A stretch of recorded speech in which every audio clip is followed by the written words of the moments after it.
திருமண வீட்டில் ஏன் வாழை மரம் கட்டுகிறார்கள் தெரியுமா?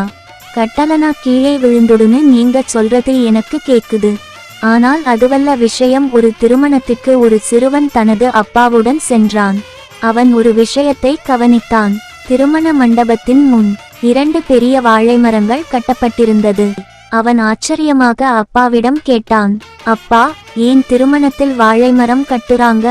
அப்பா சிரித்து கொண்டு சொன்னார், வாழைமரம் வேகமாக வளரும், அது நிறைய கன்றுகளை தரும்.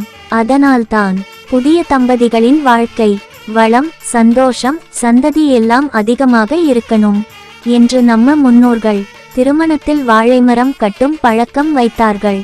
அந்த சிறுவன் அதை கேட்டு, வா, இதுல இவ்வளவு அர்த்தம் இருக்கா என்று ஆச்சரியப்பட்டான். இதனால்தான் தமிழர் திருமணத்தில் வாழைமரம் கட்டுகிறார்கள். நன்றி. ஒரு சப்ஸ்கிரைப் செய்து இந்த பதிவிற்கு உதவுங்கள்.